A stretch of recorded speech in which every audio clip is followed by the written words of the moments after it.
Good evening, everyone, and welcome to Pints and Quarts, a show presented by the Craft Beer Nation. Today is Thursday, April 28th, which is also my little one's birthday. My son just turned 6 today, so shout out Happy to Casey. birthday. Thank you. Tonight, we're going to be talking with Jeremy Kosmicki. I hope I said your last name right, Jeremy. Nailed it. Boom. Jeremy's the brewmaster at Founders Brewing, so stick around, listen to what he has to say. We're sure that it's gonna be a fun interview. And pour some beer in the glass. And while you put that beer in the glass and let it warm up just a little bit, that'd be the perfect time for you to mosey on over to our social media platforms. We tweet at CBN Community. We're on Instagram at the Craft Beer Nation. You can find us on Facebook, Craft Beer Nation, and of course you can find us on Google Plus. And you can find, well, pretty soon once we get our uploads caught up, you can find us on any podcast forum of your choice. I'd rather be iTunes, Stitcher, Pocket Cast, whatever. You can listen to these episodes in the podcast forum as well. So stick around and be around for our conversation with Jeremy. All right. Had a little bit of a brain fart there. Our panel tonight is Gil Mello and Freddie Rodriguez. Gil, how are you doing? Look at me. Could I be doing bad? Oh man. Yeah. He's KBS'd out. I'm gonna go ahead and warn you. Maybe I should go like this. All smiles. Gonna go ahead and warn you, Jeremy. Gil is a Founders fanboy, so it's one of two things gonna happen. He's either gonna talk a lot, or he's not gonna talk at all because he's probably starstruck right now. So yeah, Jeremy, I warned you before. I'm a little fanboy, and I've known your name for a while. he's a fanboy, not a stalker. It sounds nicer. And we're also joined by Freddie. How you doing tonight, Freddie? What's going on, guys? Hi, Freddie. How you doing? Fantastic. I'm doing all right. I'm sick, as you can probably hear. Got the sniffles, so I'm drinking tonight. Boom! Oh, sacrilege.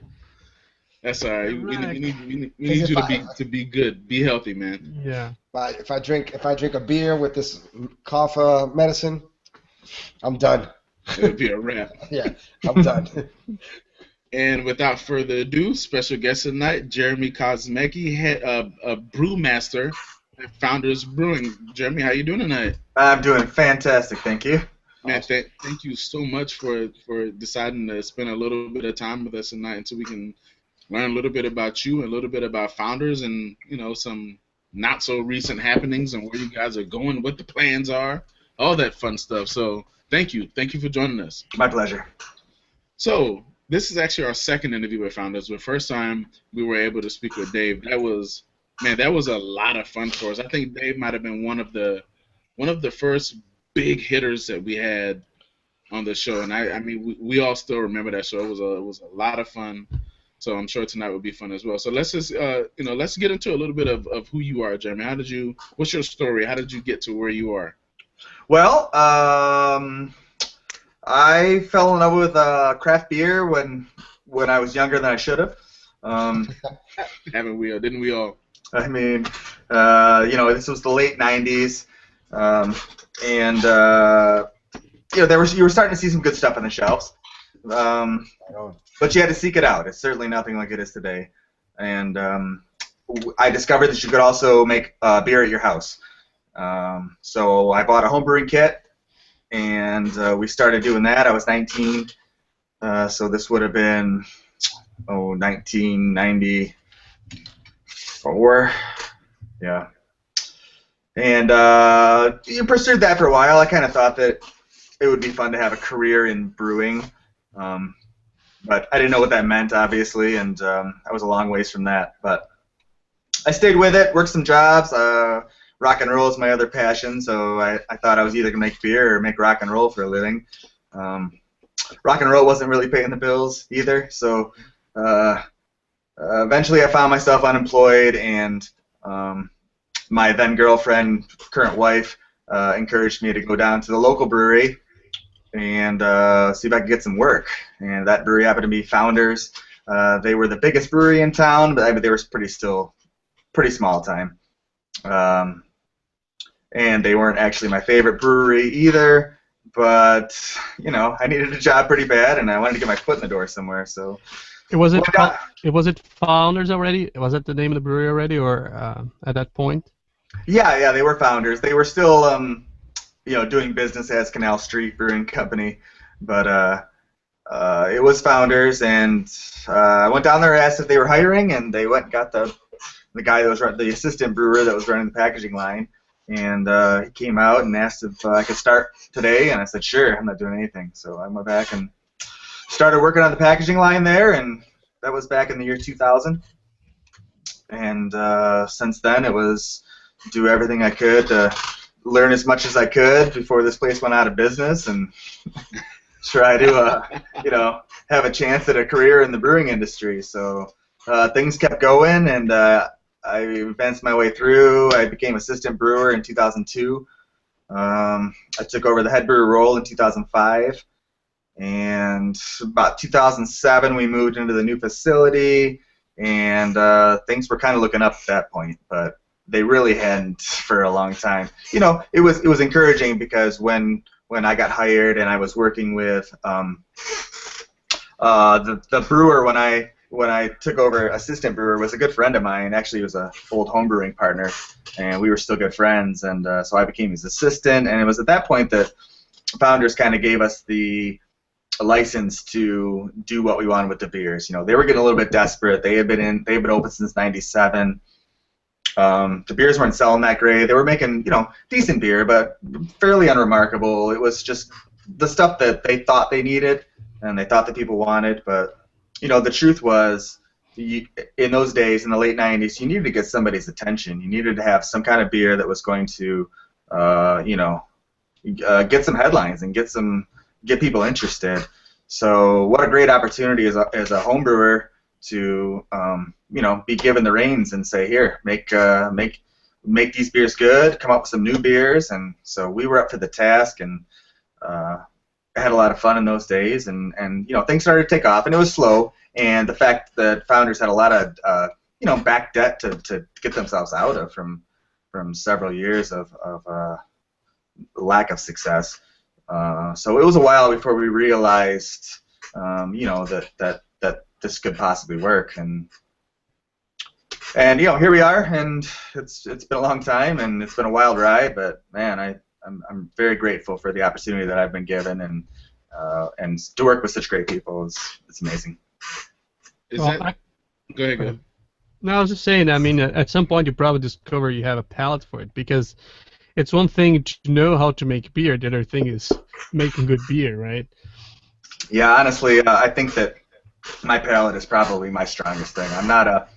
There are a lot of very, very technical brewers out there that have had a lot of training and are chemistry masters, and I guess I consider myself more of an artist. I'm a musician. I love working in the kitchen. I love using my senses, and my palate, I feel, is one of my strongest things. So, I know what it takes to make a good tasting beer. I think that my sense of balance is pretty good. A good handle of my raw materials is something that I think is one of my best assets. So is that still kind of like how you guys go about, developing recipes? Or you still take, like, because you mentioned that Founders kind of gave you and your guy kind of like, I don't want to say carte blanche, but just kind of let you guys brew the beer that you wanted to do. Do you still kind of take input from everybody in the brewery, all the guys that brew and stuff like that? Yeah, absolutely. I think one of my greatest skills is not only coming up with my own ideas, but taking other people's ideas and bringing them to life. Whether it's Mike and Dave, the owners, have an idea about something, these flavors, this idea for a beer. I like that. It helps me out, and we got a lot of people working at Founders now with a lot of ideas, and sometimes I find that inspiring. Here's a challenge. Can you make this idea? So And I have a pretty talented staff. I have a couple other brewers that are really good at writing recipes, so we give them those opportunities, and it's fun for them, and it's good for us, and it's good for me, and it's a pretty good environment down there. Awesome. Are you about to say something? I would say, other than a drummer player, are you a guitar player or a bass player? Well, I have all the instruments. I love them all, actually. Guitar playing is probably my main thing.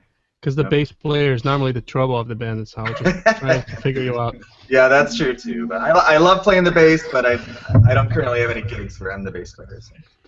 Nice. Awesome. So one of the biggest bits of news, I guess. Well, I don't want to say the biggest bit of news, but it's well known that you guys are technically no longer considered to be craft because of the 30% deal you guys made with Mao San Miguel I think they're out of Spain. Yep. Spain, yeah, Spain. So can you speak a little bit more to the motive behind this deal? Was it strictly an investment opportunity and an opportunity for you guys to spread your wings and get more of your product out around the world, or can you speak a little bit to that whole deal?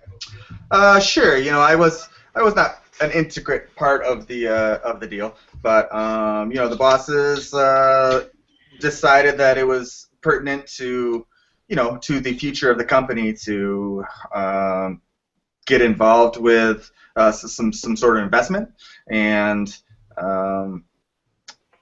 there was a lot of different directions they could go, from private equity bankers to large scale American brewers, or and I'm pretty happy with the decision they made to go with Mao. I've made 3 or 4 trips out to Spain so far in the last year, and meeting these people and touring their facilities, and it's a pretty cool opportunity because they make a lot of beer.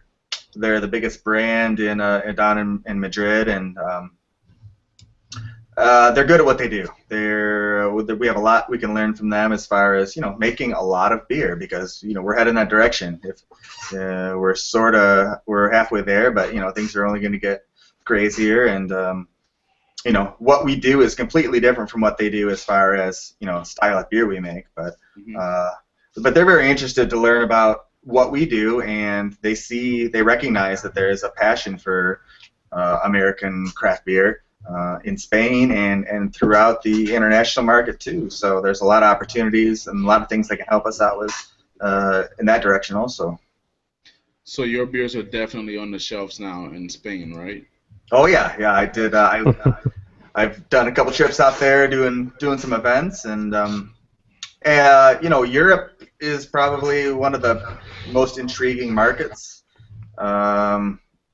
in general for us. We do some other international stuff, but I just took a trip out to the UK. We just launched Germany, and there's a lot of opportunity out there. There's a demand for craft beer, American craft beer in particular, and there's breweries there that are trying to replicate it, even in places like Germany or UK, where they have they're very traditional, and they have very strong tradition of brewing, but there's still a cult interest of American craft beer that I would relate to maybe 10 years ago how it was here, where there's a small group. You don't find it at every bar, but there's people that are passionate about it, and it's going to grow, and it's going to happen. It's probably going to happen quicker than it happened here in the States even. I think that in the next 5 years, craft beer, American craft beer in particular, is going to get pretty huge across the international thing, and for an opportunity for us to get our foot in the door and be one of the first major players in the market is an amazing opportunity. So you think of the whole screw that kind of I'm saying that in a good way, kind of the American way of doing things. Did it help craft beer in America? Because I think the beauty about American beer is that there's no I'm gonna follow this rule, this rule. It's kind of everything is worth trying. You think that kind of helped American beer to be so prominent? There's no question the U.S. is probably the best place to have beer.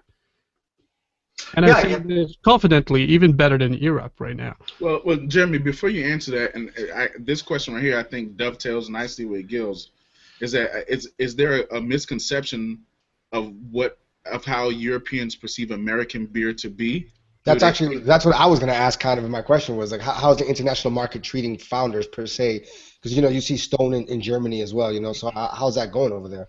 Yeah. To Gil's point, do they think that we're mavericks? Yeah. Yeah, totally. It's been really cool. There's, like I said, even countries like Germany where we deal with a lot of Germans in purchasing of our equipment, and they're very set in their ways, and they're very traditional, and they know the best way about making beer, and almost a lot of under their breath chuckling about these silly Americans and and their crazy beer styles. But the fact is, it's really catching on, and it probably has a lot to do with the young people that are coming up, and they're more interested in expanding their palates and their horizons than they are tied to any sort of tradition. So yeah, I mean, this is what we did. We took a no rules approach to brewing, and a lot of that is seated in the fact that most of us in the brewing industry are former home brewers, where there are no rules. You figure it out as you go along, and you figure out what tastes good. And to quick sidebar, I think one of the things brewing to style has never been a strength of mine, or even an interest of mine. Honestly, I just want to make something that tastes good. And so frequently now I run into the situation where I make a beer and I love it, and then I have to take it to the marketing department and figure out how do you market this thing. And the first thing they ask me is, well, what is it? What style is it? And I'm like, well, it's a hoppy kind of sessionable. So it's an IPA. Well, no, not exact. Is it a pale ale? No, it's not that either. Can't you just say it's a hop beer? Because I don't know. I don't have a style for it. All Day IPA is one of the first session beers that came out in the market, as far as I remember, right? Yeah. I had been working on that idea for quite some time, and over the course of me working on it and before we actually were able to launch it, I did see a couple session IPAs come out, and I was a little disheartened, but that's just the way it goes. But I think we were probably one of the first to take it to a big scale as far as distribution goes. But even then, I don't think session IPA was, I just wanted to make a hoppy beer that you could, with low alcohol. That was all I was really looking to do there. So is there a chance that we'll be seeing at some point maybe a founders.eu a brewery over there, or is that TBD? Yeah. I mean, that's pretty realistic. We don't certainly have any plans yet. We got a lot going on domestically here, and we have a plan for getting our beer to these places. But yeah, as things grow, obviously we have to look at every avenue. Cool. Let me ask you this. So one of the things that I really like about Founders is that, from my perspective, I can't nail your identity as a brewery, because you guys do, I think it's at last count, it was 7,943,232 different styles of beer, and you do them all well. Right? I mean, because I think that's one thing I was raving about, right, Randy? Is maybe not all the beers are the best beer, but the consistency it's something that is not very common on the industry. And brewing to style is not their forte. Right? I've already admitted that. Yeah. No, I appreciate that, and honestly, that's one of the things that I suppose I'm most proud of, is that we have an amazing portfolio, and I think there's something for everybody in there. And even if it's a beer that I don't normally go for, I do recognize that it's a well-made beer. And as far as the recipes go, I mentioned earlier that balance is my thing. I really think that's the key to it. That's the key to even this whole extreme beer movement.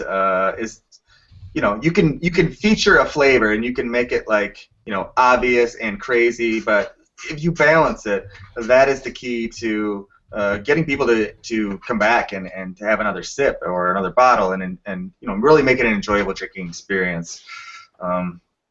So that's my angle of it as a brewer. There's and there's a lot of other things that go into it, but I love our portfolio from top to bottom. There's something for everybody in there. I remember a collaboration you guys did with Green Flash. Was that Lipchick IPA? No. What was it? No. Something like that. What do we call that? That's It's fine. that white IPA. I don't remember right. Linchpin. Linchpin. That's it. Yeah.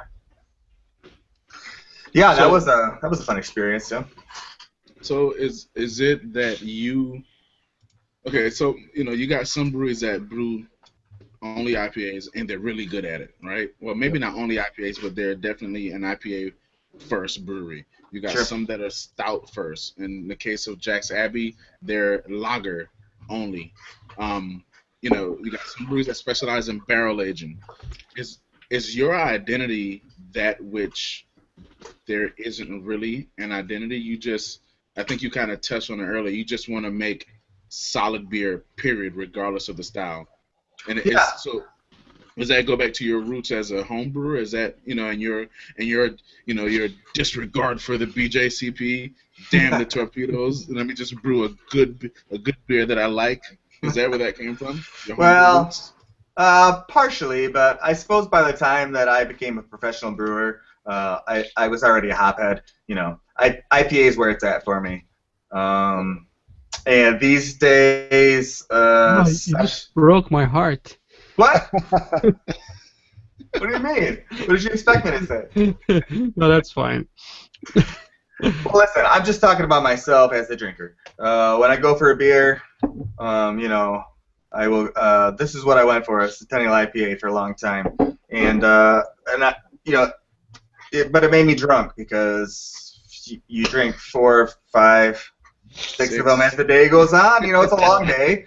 Sometimes I gotta have a beer at lunch, and then this spiral happens. And anyway, so I had to come up with all day to give me that hot fix without getting me drunk. So obviously I have an appreciation for many styles. I do love stouts. I don't drink stout every day and night like I do IPA, but honestly, and I think the styles I go for are the styles of beer that I think that people would like to drink, and for a long time we didn't have a flagship beer. We didn't have that. Our portfolio was it was weird because most breweries that experience success will have that beer that takes them there. We never had that. Centennial and Dirty Bastard were kind of equal. But Porter wasn't far behind. Honestly, it was a whole portfolio was pushing the success of this company, and then All Day hit, and then we had this beer that has gone to 50% of our production, over 50% of our production probably. So little different path for us. I don't think All Day would have been at all successful. I had released it 10 years ago, but it was the right beer at the right time. We had already cut our teeth making extreme beer and kind of getting our name recognition up there, and then we were able to come out with a beer like All Day, a sessionable beer, and people were willing to accept it at that point. In fact, and more than that, it was the beer that I think a lot of people were looking for at that point too. So, well, I'm glad. Oh, go ahead. Go ahead, Freddie. You good? Well, I was gonna say because I'm glad you mentioned the extreme beer part because you're mentioning drinking stouts, and in my eyes, like so you guys. Especially now, right? So there's a lot of people barrel aging a lot of stouts everywhere, and coffee. That's a big thing. And you guys had KBS. It has this like kind of in the craft beer scene it has this kind of legendary status type of thing, right? You have CBS as well. That's really up there, very held in high regards. And I also think in my eyes, your Russian Imperial Stout is probably one of the most underrated, great beers in the market that's readily available. Absolutely. And it's readily available. You know what I mean? Like it's such a great beer. Do you guys or do you personally feel a way like as how how the extreme you mentioned the extreme beer how it's going in craft beer, how a lot of these craft breweries and smaller breweries kind of to bounce off of Randy said are really just producing these crazy beers, crazy allotments. Do how do you feel about that and what's going on and how that's moving so rapidly? Well, you got to use that hype. Hype is a big part of our success, but it's a double-edged sword too. It creates a lot of pressure on me personally. Craft beer fans they're very demanding. They're very fickle. It's a lot of what have you done for me lately, but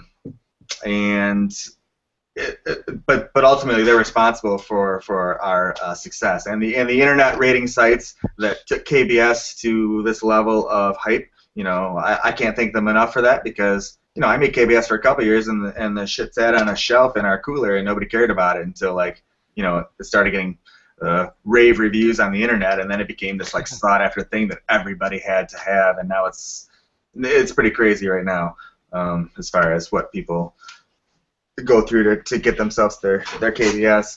But you guys go for a crazy amount of work to barrel age your beer too. I mean, you're not playing around with half a dozen of beer on a side of your brewery, right? You have that's a massive amount of work you guys do to get those beers out.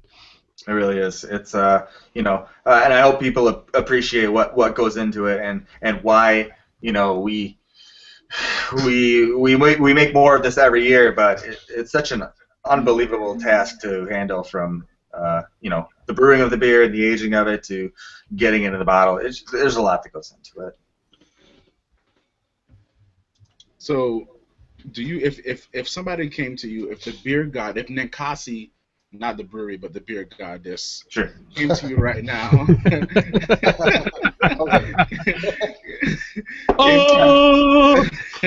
and said, Jeremy, you have the opportunity, you get to work with any brewer or any brewery in the country on a collaboration beer, who would you pick right now? Ninkasi. Oh, man, Ninkasi, there you go. Let me tell you, I'm a home brewer, so home brewers are on the table as well. Let's do it. No, I might rather make beer with you than somebody else. I don't know. I've shied away from a lot of collaborations. I've done a select few, and I'm very happy about all the ones I've done. I've made some great relationships and had a lot of fun. But I think in general, the idea of collaborations is a little bit, at this point, kind of overdone, a little bit forced. And maybe it's just me personally, but I'm fine working by myself, and if I have an idea to do, I want to do it. I feel like a lot of these collaborations you get into, and what do you want to make? What do you want to make? Let's make an IPA. Okay, great. And then just the significance of it is a little hard to find. But there are plenty of brewers that I respect, and would love to bounce ideas off of, for sure. Are there any beers in particular, or breweries that you enjoy outside of your own, Founders? If you were to go to a bar with some friends, and it's you take a look at their tap list, and you're like, oh, I've had this before. Oh yeah, let me give this a shot, or something like that. Yeah, honestly, there are so many beers out there now, and so many breweries, and that I'm not familiar with.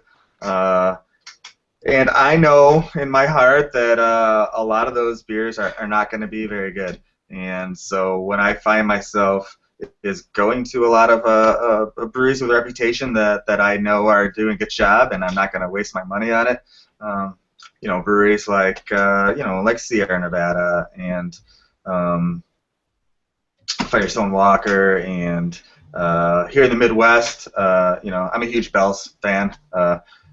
Bell's is probably the brewery responsible for even getting me into this industry. When I was young, and my cousin went to Western Michigan, and we started, drinking Bell's beer, and I thought that was the most amazing thing that I ever put in my mouth. So, and I wanted to make beer like that. So, they're still doing a great job, and they're great friends of ours, and I always support them when I'm out there. And yeah, it's a good thing going. There's a lot of great beers, a lot of great breweries, and a lot of great relationships too. Yeah, I think people whine too much, and we've talked about that before. I mean, it's so easy to just move on. Okay, you don't agree with that whatever that brewer is doing or sold or whatever. The amount of good beer right now that is out is just unbelievable. I think we're living probably in the best time on recording history. These are the golden years for sure, Yeah, right? right. Yeah. I mean, we should be happy. I think that from the collaboration perspective, it's too often the case where, let me back up. I think it works better if you have two breweries that complement each other's specialties or skill sets. Like, I mean, you don't want to just get, two breweries that make killer IPAs and then they collaborate and make another IPA. I mean, what did you expect? You know what I mean? Right.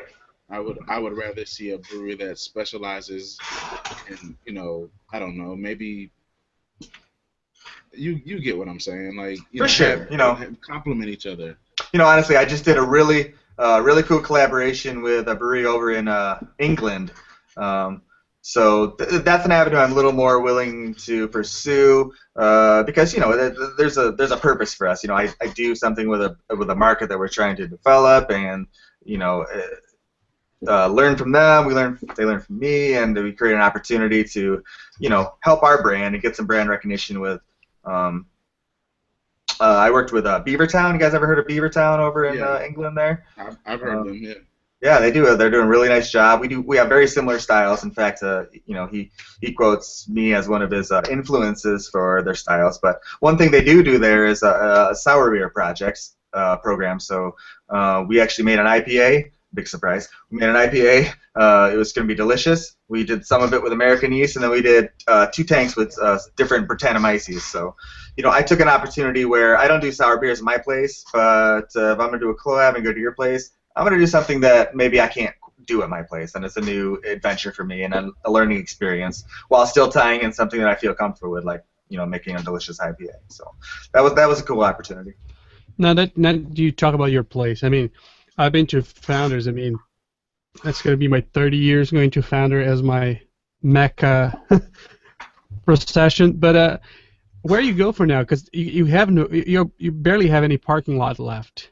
In the rate, were you guys planning something else? I mean, you're just gonna keep growing on your own area, or just moving somewhere else as well? Because I can't. Where you are right now, I can see where would you go unless you start buying the warehouse around you. Yeah, we're taller. They'll go taller. Yeah, or that.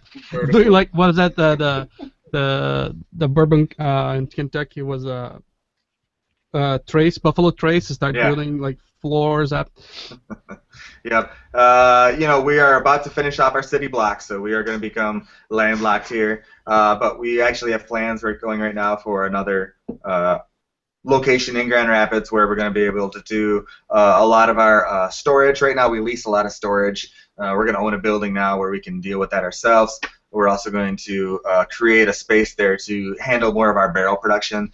It's really a logistical issue dealing with filling and emptying bourbon barrels, and we're not set up for it very well at the existing location. So every time we got to do it, which is at least twice a year for a month to do Backwoods and Kentucky Breakfast Style, those are the 2 big volume beers. It's really hard for us.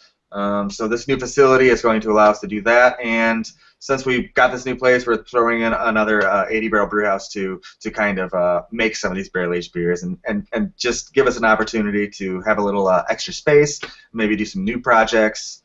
But as we move, as we push out west, as we push overseas, there's going to be more breweries in our horizon. In fact, we've been in a state of nonstop expansion for as long as I can remember. So if we're not in the process of building a new brewery, I don't know what we're going to do with ourselves.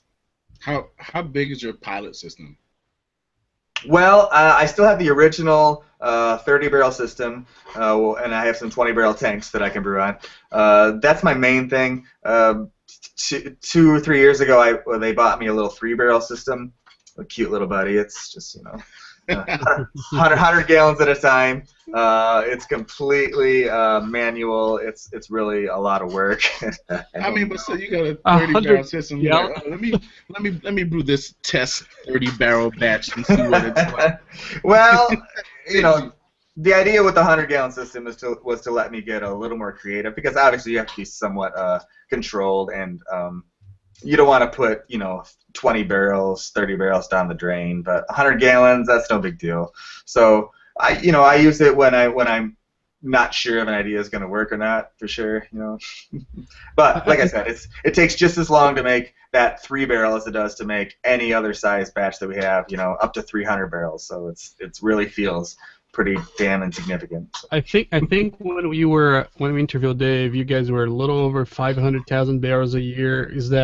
Where are you at right now? No, we're just we finished at we're on pace to be about 400,000 this year. 400,000. Okay. So I think what he mentioned was the capacity, that if you guys go right. full steam nonstop. Yep. Yeah. So let me ask you a quick question before we start to wind down a little bit. You mentioned how you guys have to go through the barrel aging process twice a year with Backwards Bastard and KBS. Mm-hmm. Do you age Backwards Bastard in the same limestone cave that you age KBS in? Yeah. So we got that space down there, and we're probably about 8,000 or 9,000 barrels aging down in these caves right now. Wow. They're great. It's temperature controlled, humidity controlled. It's really a perfect scenario, other than the fact that it's it's kind of labor intensive to move these things down there and get them out. But they handle all that for us. Yeah, it's been great. It's been a great relationship and a great place to keep our stuff. I did a tour. Sorry, go ahead. Does Backwards Bastard go through that same blending panel program that KBS goes through as well? Yeah, exactly the same. We treat those beers pretty much the same, and when it's time to empty them, and they've they all got to be, every barrel has to be sampled to make sure there's number one, nothing weird going on with it, like souring or infection or anything. And well, that's what popular barrel-aged sour beers. No. Popular barrel-aged infected beers going out in the country. Never really scale. That would never happen. That is not going to work. I can't do that. With different variants popping up left and right. And new bottle formats? What? I did do a tour in Louisville. They have a similar cave system of storage area like they do in Michigan, and my mind was like this cramped little cave. You can drive a semi truck on some of those places. It's amazing. Yeah, and they store everything you can imagine, from earthworm for bait to beer on those places. It's just amazing. Nice. Yeah.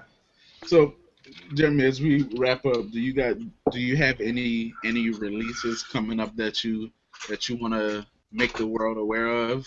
Let me think. Yeah, so May will bring about the release of our new specialty beer in 4-packs, which is going to be Sumatra Mountain Brown. It's a brown ale aged with Sumatra coffee, an imperial brown ale. Oh, look at that! How did you get that? Oh, it's a fake label I made up. Looks so official. Some people just like to brag. It's amazing. It's amazing what these 3D printers can do, man. I know. So apparently that beer got released a little early in some markets. No big deal. Also, you guys won't get to probably appreciate this, but we have a Michigan-only release in May where I made a beer with all Michigan hops. Michigan has a growing growing community. So I took that opportunity to do a special beer for a fundraiser for we support the bringing the rapids back into the Grand River. So we live in a town called Grand Rapids. There's no rapids there. It's been all separated with fish ladders to control that, and we want to kind of bring the national that back. So we have a project going. I made a special beer for it with Michigan hops. It's called Palm Reader. It's a hoppy sessionable beer. I heard about that. Did you hear about that? Yeah. So yep. We can appreciate that Michigan only beer if only we knew someone in Michigan. Do you have any plans for like single hops, like a series of single hops? Because I know you do the mosaic which Yep. And my favorite Azaka. hop, by the way. Yeah, Azaka. So is that always the same base recipe that you just change the hops? No, I kind of try to design a malt bill around what I think the hops are going to do. So most of the time, I'll get a new hop in, and the first thing I do with it is make an IPA, because that's how you can best a single hop IPA, where you kind of analyze the hops' bittering qualities and flavor and aroma qualities all the way through the process. And sometimes you hit. I thought Mosaic and Azaka were both excellent beers that could handle all that, so I keep trying that. But I will design the malt bill to kind of support that. With Mosaic, I really wanted to keep it simple. We went the Golden Promise and just kind of kept it out of there. With Azaka, I thought a little bit of a caramel malt sweetness to balance that kind of tropical fruit flavor would go well. So You may try to a single Galax hop next time. Just saying. yeah, And, somebody would be happy about it. all right. I don't know anybody here that would buy a case of that. My last question for you is, do you have any beers, and pardon my ignorance if this is the case, but do you have any beers that you pull aside and make like a Brewmaster's Special Reserve edition or anything like that? You know what? We talk about this every year when we empty KBS and Backwoods barrels, because you come across some barrels that just seem better than others, and you're like, man, we should totally keep this one aside and package it separate and charge a bunch of money for it. But I don't know. It seems like every year the volume is already based on we have to empty all these barrels and we got to sell it all. So I don't know. At some point, I'm gonna have the balls to pull a couple barrels aside and be like, these are my favorite barrels. Let's do these separate. But I haven't done that yet. Cool. I'll send you my address.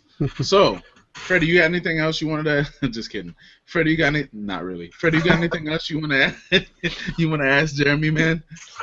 I think I think I'm all right. Besides, I'll give you my address later.